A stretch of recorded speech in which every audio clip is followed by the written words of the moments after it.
Okay, so episode 2, this is the hard one. This is the hard stuff that nobody talks about. Nikki messaged me last night and was like, I'm already emotional talking about this. When we came out with this outline and I read over it, I was like, oh, wow. We've never even had these conversations with each other and we're going to share it with the world, but that's what we want it to be. We want it to be real. We want it to be raw. So the first point on the outline was what were your first impressions of each other? You want to start? Mine probably is not as nice as yours is. I feel like Haley she puts things into a nicer. If you saw our TikTok recently that said she talks back, I'm the one at the game when somebody does something to our kid that's like, and her and my husband are the ones that are. For sure. At first, I thought that my first impression of you was that you were fake nice. Like you weren't genuinely like nice, that it was just all fake, and that you complained about everything. Okay, I had to grab the baby. She sees that Nikki and I are both sitting here and neither of us are holding her. So I felt like I've mentioned it in the first episode. I felt like she was trying to be mom.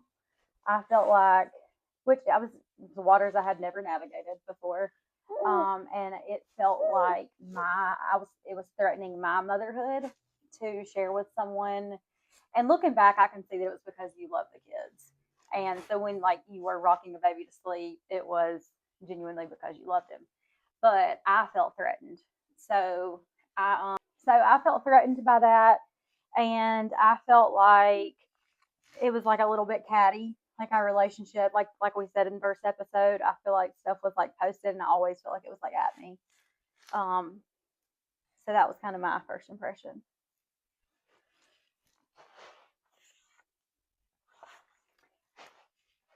And the next outline we wanted to talk about was what hurt the most early on. So it was hard with all of the boys to watch them build a relationship with someone else. But as I mentioned in the first episode, Riggs was little. He was a passy baby.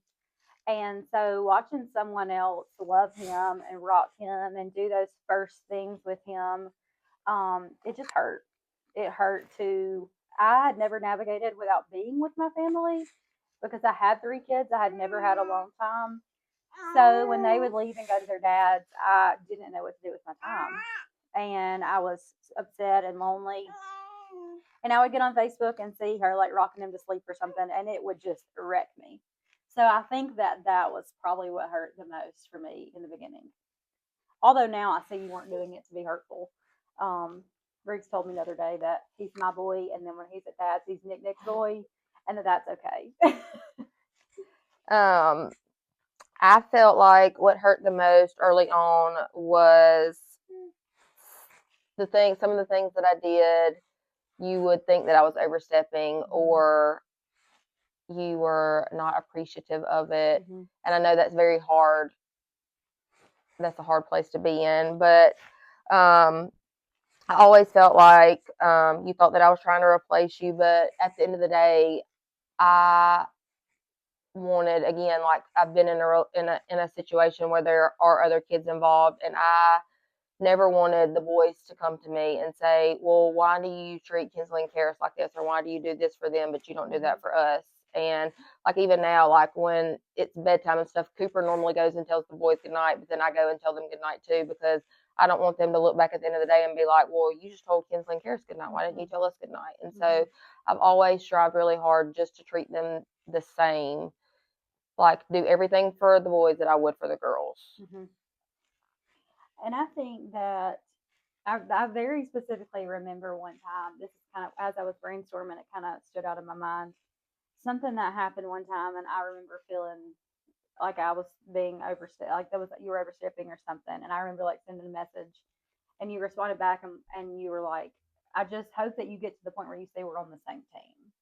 And at the time, I was like, well, what do you mean? We are on the same team, but I didn't and I truly feel like it's a spiritual thing. It's the Lord truly started to show me that it wasn't a threat. And I started reading this parenting book by Paul Tripp, and he's like my favorite. And he talks about how really our children are not, they're not our possession. We don't parent out of ownership. We should parent out of ambassadors.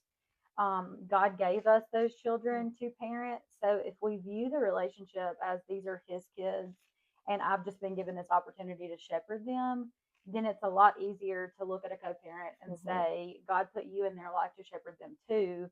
Because then I don't feel like this is mine, like these kids are mine. I feel like God's put me in this role and he's put you in that role and he's put Cooper in this role and Justin in this role. And together he's got a purpose for them.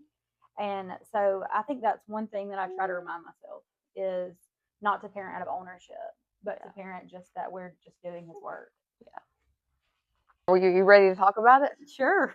All right. So another part that we had outlined was jealousy, fear, and resentment. And we're going to start with jealousy. I was very jealous in the beginning because I felt like Cooper allowed you to still call a lot of the shots that even weren't fair to him. Like, I feel like he wouldn't stand up for himself, and that he was afraid of doing something and you'd take the kids from him. And so there was a lot of jealousy there with that.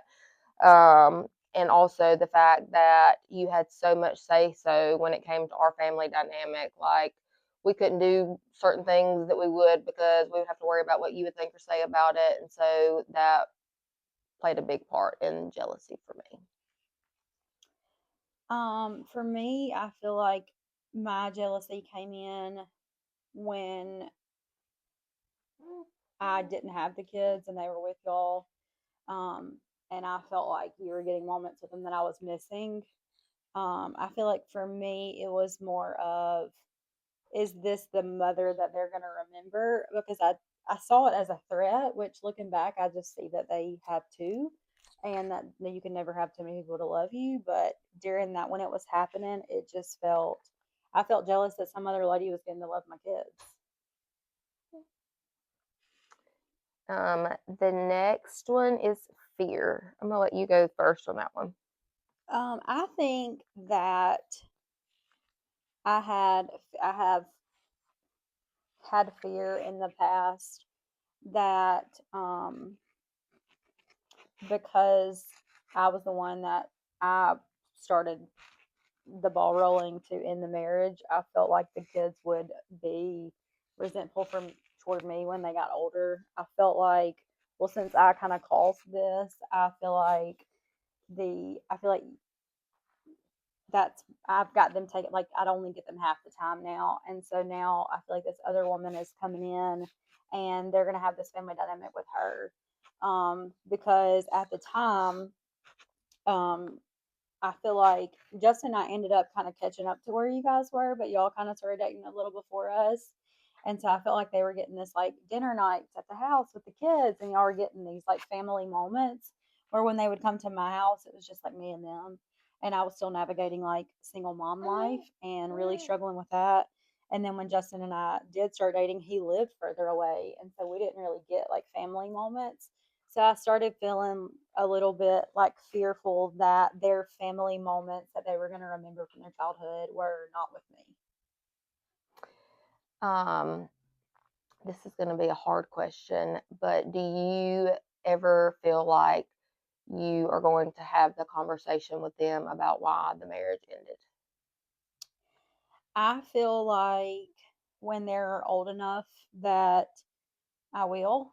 Um, I feel like it's a scarlet letter I wore around for a long time, and I feel like it was. I made a TikTok about it not too long ago because I felt like my testimony was ruined, and living in the small community that we lived in, it was very public, and so and then it just aside from that, the um, domestic violence that followed with that situation after, which one day maybe we can give our testimonies. But I feel like for those people that know me, the relationship following led to domestic violence. So then I was beaten down and broken, and so then I didn't see my worth in like grace. I didn't see that I was even deserved grace. I felt like I have ruined my testimony. I have ruined my kids. So I feel like I'm at a place now where I want to get back into a community, and the Lord has been working, and He has showed me that, like, you haven't ruined it. Like, you never earned it in the first place. And He, despite my sin, He loved me anyway. And He knew, it was no surprise to Him that was going to happen. And I just hope that when that day comes, that instead of my kids blaming me, I hope that they can be in a place where they can understand that no matter how much you mess it up, that no matter, and I was thinking this morning when I was praying in church, how many times I would get myself into this horrible situation by choices I would make, and then I would beg the Lord to pull me out of it. And then I would go ahead right back and choose that same thing that I just begged him to pull me out of. And I hope that as they get older and we have those conversations, that they can see that no matter how far gone you are, that God can always redeem. And that's one of the things I mentioned, like when we were in church this morning, just thinking full circle moment, that no matter how many times I turned away from Him and then begged Him to pull me back, and then He did, and then I turned away again and He pulled me back, just to see the redemptive plan. And yeah, you messed it up, but look at y'all now. And had that not happened, we wouldn't be having this conversation. Right. I don't think that, the Lord ever, His plan is for us to make terrible decisions, but I do think He can redeem out of those moments. So I really hope and pray every day that when we do have those hard conversations one day, that they can view it through a lens of grace, and that instead of them seeing like you ruined everything, that they'll see it as more of, wow, mom's not perfect and we don't have to be either. And Jesus still loves us. I have a friend who told me that her, in her marriage, that her kids always, like, her and her husband were like, we're never going to argue in front of the kids. We're never going to have a disagreement in front of the kids. So they always like kept it together and just looked like one big happy family. So one day their daughter had a terrible day at school, and she came home and she was just like having a meltdown. And the mom was like, it's okay. Like, you can have a meltdown. You had a bad day. And she's like, what would you know? You've never failed. And she said it was in that moment that I realized, like, I've done a disservice by showing my children that, like, that we have to be perfect. So I really hope and pray that they can view it through a lens of grace. Because I'm going to mess it up. Yeah. We talked a little bit before we started this about my situation, and I knew that there would come a point when Kinsley got older and would ask questions, and I wanted to be as open and honest with her about the situation that I could be. And so we should, like I had a folder saved of everything that I kept over the time, and like messages and stuff printed out, and like just gave it to her and was like, this is how things happened. And I think that she understands. And then one day I'm going to have to, explain the same thing to Karis Joe, like where it all fell apart. But also touching back on, you said that about domestic violence. I want to like set the record straight. It was not Cooper. Yeah, everybody thinks that the TikTok that you made about that was about Cooper. It was not. So I'm just gonna say what it is. So toward the end of the marriage, I had an affair, and it led to a domestic violence situation. And I didn't want everybody to think we were right, and so I kept it to myself for a long time. It wasn't until a lot of therapy that I could even like talk about it now. But it just shows that when the devil can really entice you to get you into this snowball of sin, and as Hebrews says, if you're not grounded, you're going to drift. You get so far down before you even look back and realize how far you've gone. So it, and that's the case for everybody. Nobody sets out to make a decision like that, and I sure as heck wouldn't have ever thought that I would have made a decision like that. But sin just, it seeks to destroy. That ball started rolling, and that's what it did. That was one of the things, like, when I can remember after you posted that, everybody came up to me at the ballpark and was like, "Wait, did you see that TikTok she made about Cooper?" And I'm like, "That was not about Cooper." And I guess for me, being in the community we were in, everybody knew. So I guess I didn't, when I posted it, I just wanted to like awareness for other women to know that they're not alone in those situations. But I don't think I realized that there was people outside of like our community that didn't know that story. Yeah. Because I had someone sit in my chair one day and she was like, "So how does his wife take it when you talk about domestic violence?" I was like, "It was not Cooper. Yeah. Like, Cooper has never been violent." And Cooper and I sat down together and read our divorce papers, even with as much stuff. I will say that like there was never any violent nothing in our relationship. Um, and so yeah, no, it was definitely not. Um, so one of my biggest fears was that when Cooper and I started dating very, very soon after y'all signed divorce papers. And I was always afraid that y'all were going to get back together because y'all had there at the end split up so many times and tried to work it back out. And so I was so afraid of that. But also, my ex had cheated on me with his ex. And so that it was just something that I always worried about and feared. And I was like, Lord, is this going to happen again? And so that was probably my biggest fear and insecurity. And I was just so wrapped up in that sometimes. I'll say that I remember like when he and I sat down and wrote our divorce papers, like how many like we truly were like friends. Um, I feel like the part of our relationship that was like y'all's relationship is or mine with Justin, like that had kind of been gone. And I think for me, that's one reason like we can be friends now. And I remember having that conversation then. Like I think we can get to a place one day when you find the right person that like, and I find the right person that we can be friends because you're not a bad guy. Like it's not. It was. I didn't. It was hard, but I just knew that something just wasn't. We were better friends, and so but looking back now, like I see that probably was a hard thing, but now I think he would agree that there's something in y'all's marriage that wasn't in ours, and there's something in mine and Justin's that wasn't in ours. And so I think now that we both are being fulfilled like in that way, we can be friends and we can all be friends. And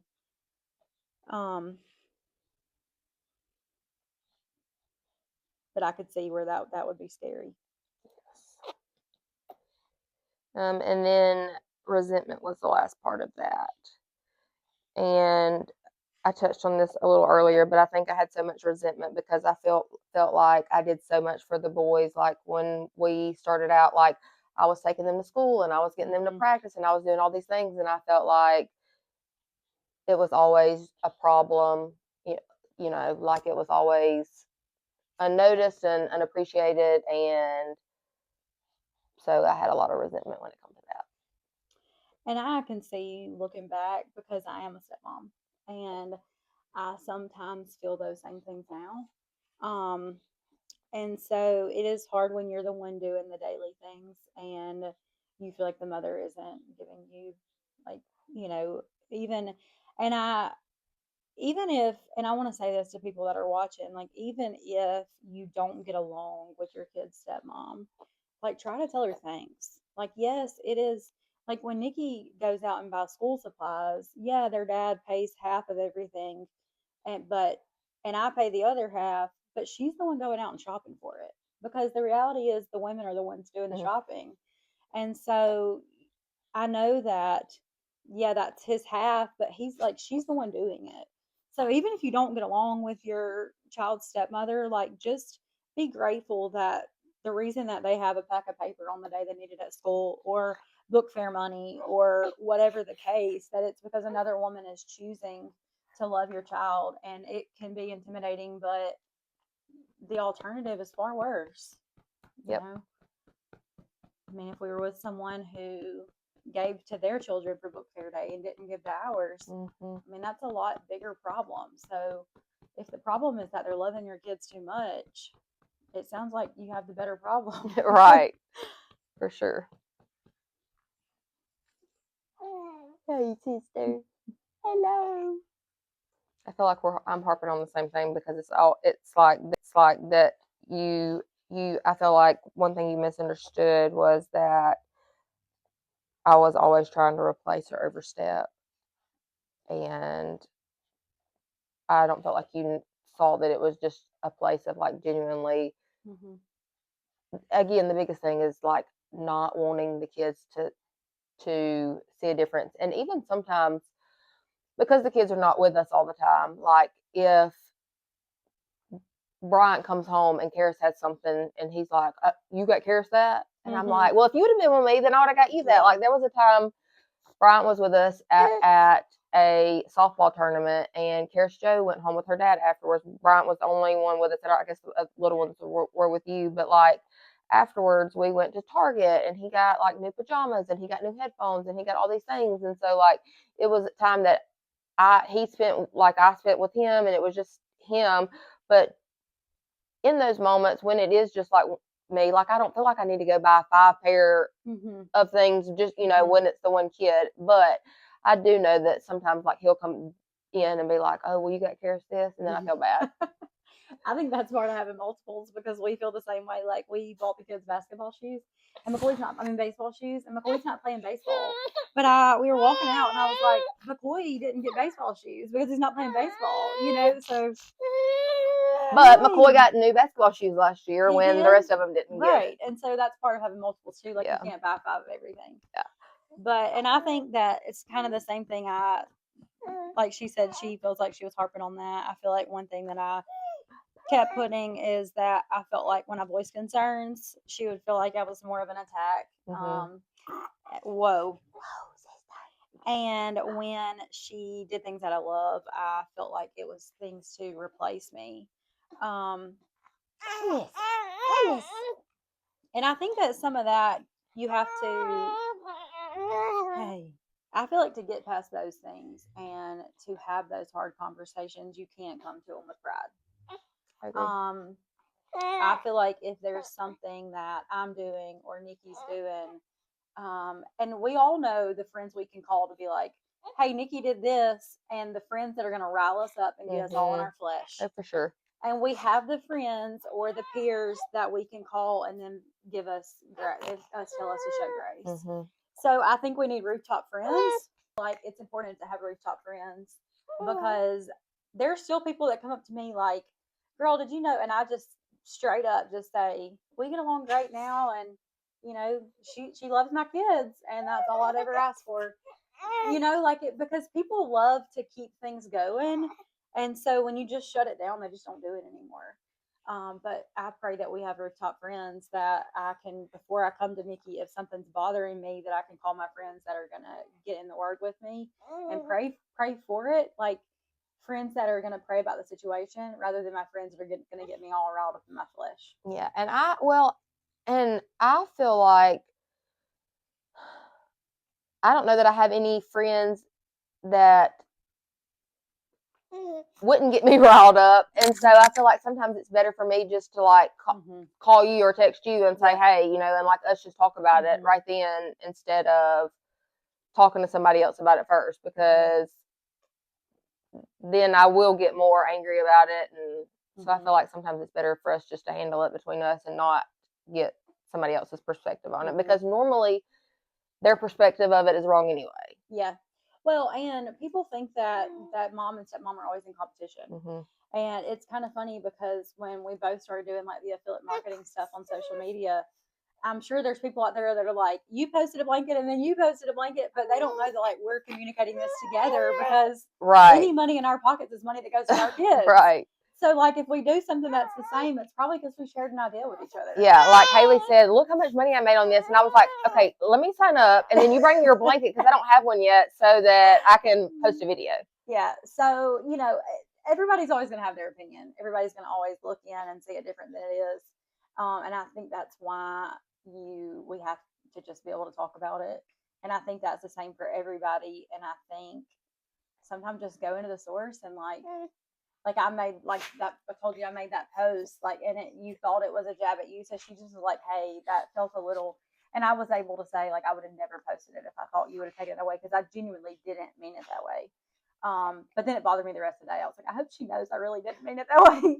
But so I think just being able to have those conversations, and I think it's important for listeners to just know that, like, pray first, like, seek, like, before you reach out, seek the Lord, humble yourself, because it might be something that she posts today that I think's about me, but tomorrow, heck, I might post something she thinks about her. Like, I feel like we have to humble ourselves and pray before we come to each other, so that it's not out of pride or pettiness. Yeah, and even like there was one post, I think it was like a couple years ago actually, and I texted you and I was like, I'm about to make a post, and Yes, people are gonna think it's about you, and it is not about you.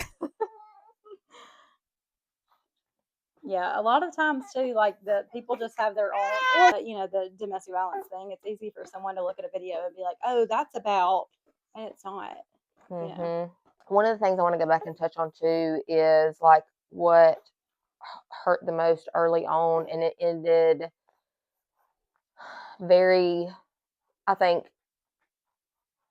everybody was hurt in the whole situation, but when you decided to move the boys to Lakeview, and then we had to go to court and the mediation and all that, like, that was such a hard thing. And I knew then that, like, Justin had a kid that was living in Bessemer or whatever, and then we were down here, but that was just really, really hard, I feel like, for all of us, because my biggest thing, and even now, like, well, we still have these conversations. My biggest thing was like, you're moving them up there, and you don't have any help up there. Like, there's no family dynamic up there. Like before, your whole family lived on 69 South where they were going to school, and then like my whole family's here, and so like when you move them there, like I cried about that so much, because I was like, what if one of them breaks their arm on the playground? Like, it's going to take somebody 45 minutes to get to them. And so I think that was something that we struggled with for a long, long time. And now I'm so thankful that y'all are moving down here. But I mean, like, that was probably, to me, the hardest thing that we've dealt with. Well, and I've had people like tell me, like, I don't know how you are doing that, because like, we're in court, like, we'll never. And I'm like, well, we were too. And I think for me, I felt like, well, he moved, and so why should I be stuck here? To live in the same place that I did when Justin was from Birmingham. And we truly felt like by choosing Lakeview, it was halfway for it was kind of in between for everybody.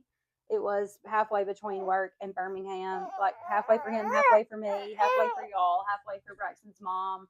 So at the time, I really felt like I was trying to be fair, like, and also I felt like the village we had down here was your family, and I didn't really have any roots here. So since I already was feeling intimidated by like someone else taking my shoes, it felt like, well, yeah, but then it's going to be her family that goes and gets them. It just again I felt a little like, well, there's their family dynamic again. Like, I think it threatened that for me, which now it just shows how the Lord was just laying the cards, because now, I mean, the Lord's called Justin to coach a baseball team in Bibb, and we're down here with sports, and we go to church down here, and our whole community is here. And I stayed away from community for a long time after the divorce, and I feel like I had that scarlet letter on me, and I didn't want to be in close relationship with anyone, because I felt like it just gave people the opportunity to be so invested, and so I was scared of it. And so I was like, I want to move where nobody knows me. They don't know my past. They don't know my history. They don't, I want a fresh start. And like, I am like just now in a place where I'm like ready to get back into a community and do life with people again. And that shows that, we can fight it or whatever, but God's going to do what God's going to do. And, we're moving here because I feel like it's so important for the boys to have a village, all the kids, and that a village of people that love them. And I feel like a village of people that love them is other people to mentor them, like other people to point them to the Lord, And whether that's my family or your family or who even cares? Mhm. You know, like if those seeds are planted and the Lord allows them to take root, like I don't even care who it is that plants them. Yeah. You know, but I think I just wasn't there. I just wasn't in that place then. Well, I'm glad that you are at that place now, because I feel like it's going to be so much easier on everyone. Well, and now that we do co-parent so well. Like if Bryant wants to come down here and see his friends at the play on my weekend, I'm like, okay. Or it's going to be easier to do those things. Like, hey, can I grab the boys for dinner? Mhm. Or hey, do you want to grab them for dinner when we live close to each other? For sure. So that's going to be much better. And even just a few months ago, we had the conversation about Bryant coming down here to play Mhm. baseball, and like you were like, "No, I don't think so." Mhm. And so I'm really glad that